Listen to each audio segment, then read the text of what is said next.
I didn't get. Wow, I didn't even get the Zoom invite. Wow, I'm just. Well, you weren't even watching the game, so it doesn't matter now, does it? Yeah, I guess it doesn't matter. Look at you, embarrassing us as a unit. How dare you?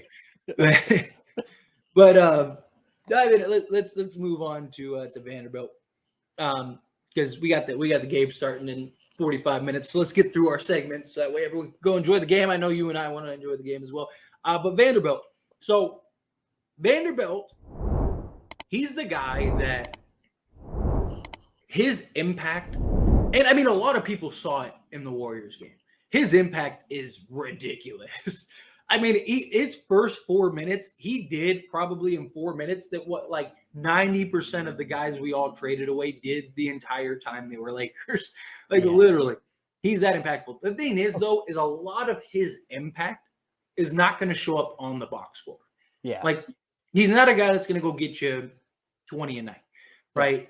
And very likely in the long term, people are going to look at it and go, man, Beasley and D'Lo, those were the guys, right?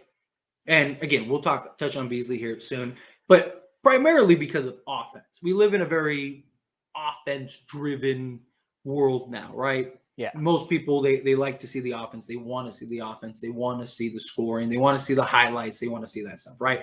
Yeah. Now, Vanderbilt will get the highlight dunks and stuff just on like putbacks or lobs and stuff like that. But he's going to be the glue guy.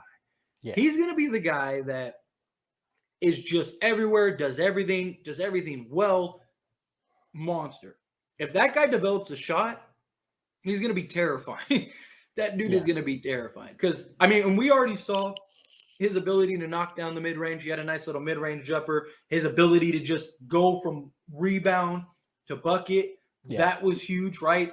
I mean, he got the rebound, was able to just cruise up the court, little spin move just to add a little flair, and then finish. I mean, the guy did everything. Yeah. Everything. The scary thing, he's 23 years old.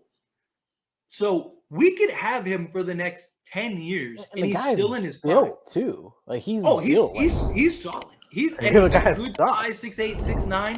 He's gonna be the guy that we're gonna put on and stick on, KD, on Paul George, on Kawhi Leonard, on Don't you love that we have height now? Like it's amazing. Oh, I love height. Like, don't you love that we actually have like sizable guys to, to get out there, defend the wing, get rebounds? Like, yeah.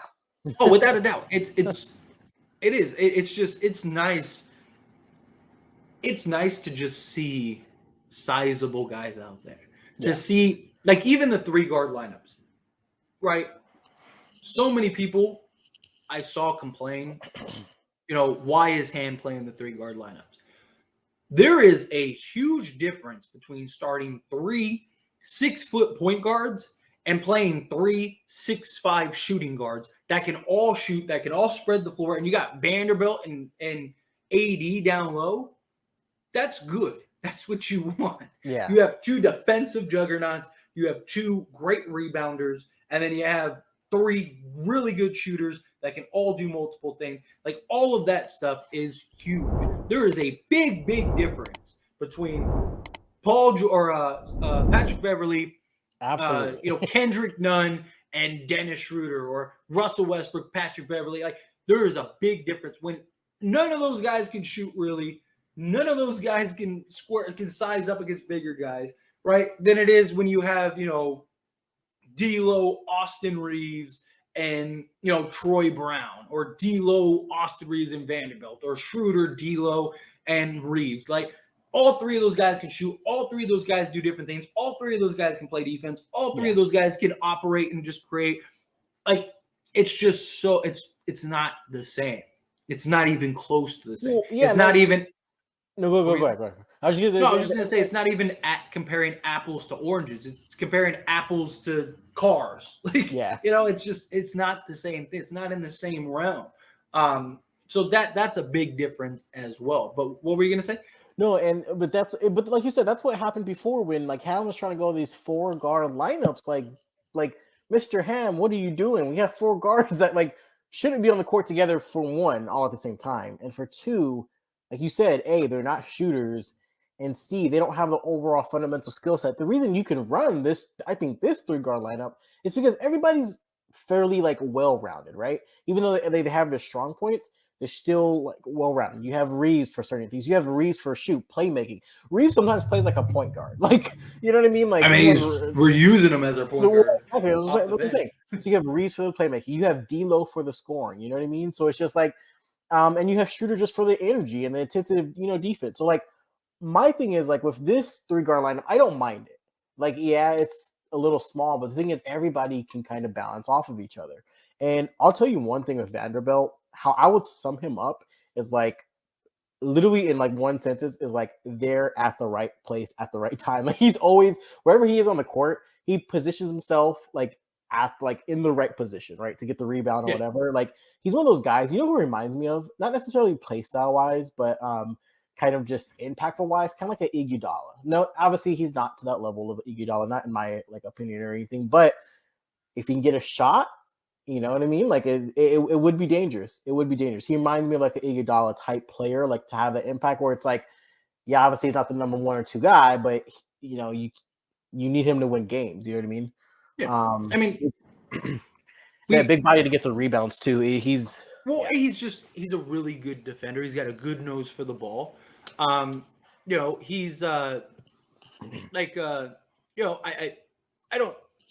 I think it's a little early to make this comparison, but I don't think it's that far off from what Pale Fox said. Modern day Roddman. Okay, sorry. Roddman, not Rose. Okay, Roddman might be the best rebounder in the league. Vando really is. I mean, he's up there in like offensive rebounds, just a nose for the ball. Again, it's a little early. I mean, you're talking about Dennis Roddman, arguably the best rebounder. But I do understand the comparison that Pale Fox is making. I do absolutely get it, and I don't think it's unjustifiable. I mean, he does a lot of the same things, right? Great rebounder. It's a positioning, defense, hustle guy, does everything, does the dirty work, doesn't need the ball. If you do give him the ball, he can go to work if you need him to. Like Vanderbilt, if he continues to evolve, and he's 23 years old.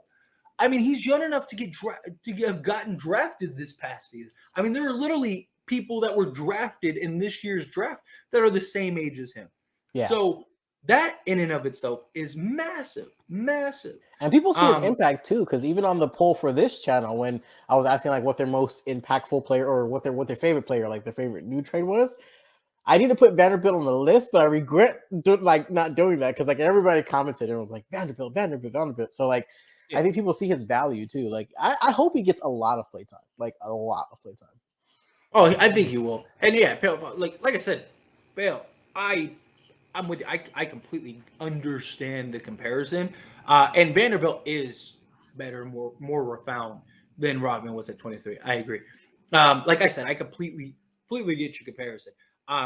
It's just when you think Roddman, you're just like, man. Like, see, that's a high bar. When you said Roddman, I was like, ooh.